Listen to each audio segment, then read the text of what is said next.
Good morning, my dear students. How are you? I hope you all are well and safe at your home. So, students, today we will continue the chapter number 5 in history, early empires. Okay. So, students, in previous class we have already discussed what is the Janpad and Mahajanpadas. Okay, and how it is Janpad and Mahajanpadas are formed.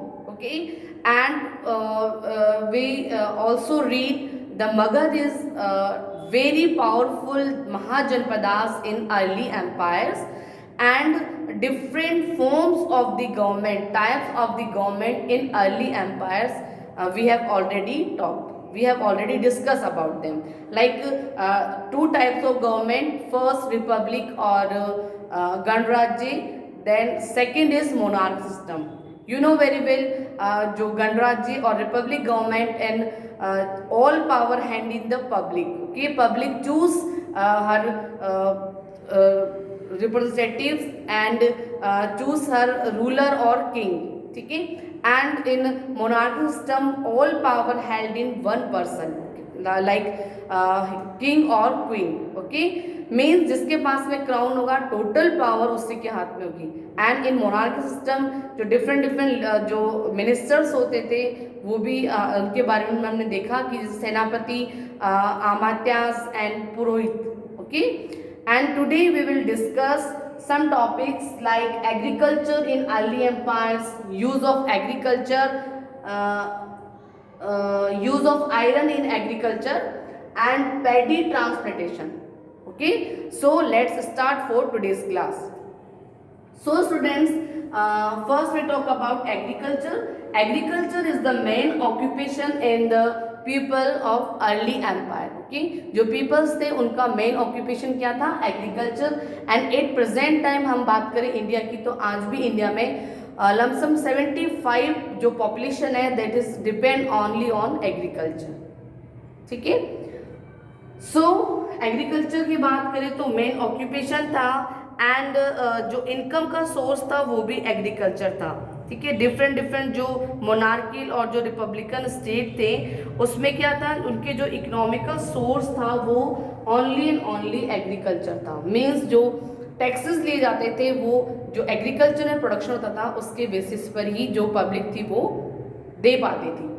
Second है use of iron. ठीक है, use of iron से क्या हुआ, जब iron का implementation start हुआ in agriculture में तो जो आयरन प्लेग थे वो काफ़ी स्ट्रॉन्ग होते थे और जो लैंड होती थी उसमें काफ़ी डीप तक वो वर्क करते थे. इससे क्या हुआ, जो प्रोडक्शन था वो इंक्रीज हुआ. और ऑब्वियस सी बात है, अगर किसी भी किंगडम का, किसी भी प्लेस का प्रोडक्शन हाई होगा तो इकोनॉमिक जो वैल्यू है ऑटोमेटिकली उसकी हाई हो जाएगी. ठीक है, सो आयरन का जो यूज़ हुआ उससे जो एग्रीकल्चर का प्रोडक्शन था वो बहुत ज़्यादा इंक्रीज हुआ और जो डिफरेंट टूल्स थे, जो हैवी क्लेवी जो सॉइल होती थी लाइक जो गैंगेटिक प्लेन की जो सॉइल थी उसमें इजीली वो क्या करता था, अंदर तक जा पाता था और जो प्रोडक्शन था वो हाई होता था. इसके बजाय अगर हम बात करें जो वुडन का जो प्लग होता था उसके अंदर कीड़े लग जाना, वो डिस्ट्रॉय हो जाना, तो इस तरह की प्रॉब्लम उसमें क्रिएट होती थी. बट जो आयरन प्लग होते थे उसके अंदर इस तरह की प्रॉब्लम्स क्रिएट नहीं होती थी.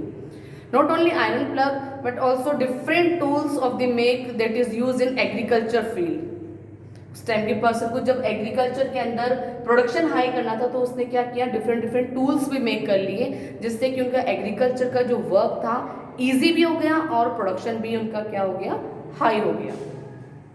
Then next is paddy transplantation. Paddy transplantation जो था एक नई टेक्निक थी जो कि अर्ली जो एम्पायर्स थे उसमें पब्लिक ने लर्न कर ली थी. ठीक है, इस टेक्निक के अंदर क्या होता था, जो प्लांटेशन था वो किया जाता था. दैट इज पहले, उससे पहले क्या करते थे, सैम्पलिंग्स पहले ग्रो करते थे, उसके बाद में जो फील्ड थी उसको प्रिपेयर करा जाता था और जो वो सीड वहाँ पर डाले गए हैं उनसे प्लांट जब निकल आते थे तो उनको वहाँ से रिमूव करके जो फील्ड प्रिपेयर करी गई है एग्रीकल्चर के लिए वहाँ पर उनको ट्रांसफ़र कर दिया जाता था, वहाँ पर उनको ट्रांसप्लेशन होता था. लाइक आपने देखा होगा इन स्पेशली बंगाल एंड बिहार में जो राइस का जो एग्रीकल्चर होता है उसके अंदर यही टेक्निक अप्लाई करी जाती है, पानी के अंदर ही इसको जो है जो सीड होती है उसको उगाया जाता है, और जो वो प्लांट बन जाते हैं उसके बाद में उसको क्या किया जाता है, जो फील्ड हमने प्रिपेयर करी है उसके ऊपर लगा दिया जाता था। ठीक है, इस तरह की जो वर्क होते थे बेसिकली कौन करता था, दास और कर्मकारास। कर्मकारास कौन थे, लेबर्स। दास कौन होते थे, जिनको कि हाँ जो किंग होते थे वो वॉर में जीत करके विन करके लाते थे, या जो वो पर्सन्स, कर्मकारास कौन से पर्सन थे, जो इकोनॉमिकली काफ़ी पुअर थे, इकोनॉमिकली उनका बेस वीक था, और वो डिफरेंट लोगों के यहाँ पर जाकर के उनकी एग्रीकल्चर फील्ड पर वर्क करते थे, दैट इज कॉल्ड कर्मकारास। समझ में ही बात। ठीक है, तो कर्मकारास जो थे वो लेबर होती थी जो बेसिकली पेडी ट्रांसपोर्टेशन का वर्क करते थे, क्योंकि ये वर्क ऐसा नहीं था कि सिर्फ एक पर्सन ही इसको कर लेगा एक बार में, तो इसके लिए काफ़ी सारी लेबर की ज़रूरत पड़ती थी, क्योंकि लार्ज स्केल पर जो सीड्स थे वो जनरेट होते थे और उसको फिर डिफरेंट जगह पर लगाया जाता था, तो उसके लिए ज़रूरी था बहुत सारी लेबर की उसमें नीड होती थी, बहुत सारे लोगों की उसमें नीड होती थी, ताकि जो प्लांटेशन है वो जल्दी हो सके, फास्ट हो सके, जिससे कि जो एग्रीकल्चर का प्रोडक्शन है वो भी हाई हो सके। अगर उसमें हम टाइम ज़्यादा कंज्यूमिंग करेंगे तो क्योंकि ये जो टेक्निक्स थी इसमें जो पैडी होते थे वो वाटर के अंदर होते थे, मे बी वो डिस्ट्रॉय हो जाएंगे, पानी के ज़्यादा होने की वजह से वो गल जाएंगे, सड़ जाएंगे, इसलिए एक टाइम पीरियड बाद में ही उनको लेबर की हेल्प से दूसरी जगह जो फील्ड प्रिपेयर किया है उसके अंदर उनको ट्रांसफ़र किया जाता था। Is that clear? सो इस तरीके से अर्ली एम्पायर्स के अंदर जो एग्रीकल्चर था मेन ऑक्यूपेशन था पर्सन्स का, पीपल्स का, उसी के थ्रू, उसी के बिहाफ पे वो लोग टैक्सेस वगैरह भी पे किया करते थे। और आयरन का यूज़ हुआ बहुत ज़्यादा, उसका यूज़ जब एग्रीकल्चर के अंदर उसका यूज़ हुआ तो बहुत ज़्यादा प्रोडक्शन होने लगा, सो हाई प्रोडक्शन हुआ due to use of iron in agriculture.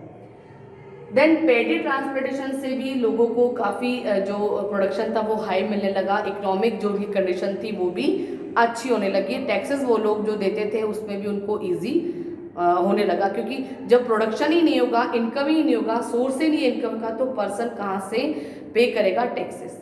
सो इस तरीके से जो अर्ली एम्पायर्स थे उसके अंदर हमने 3 पॉइंट डिस्कस करें, जिससे कि ह्यूमन बीइंग की लाइफ टोटली डिपेंड थी इकोनॉमिकली इस पर। Okay, so that's all for today. Next class we will discuss next topic. Thank you and have a nice day.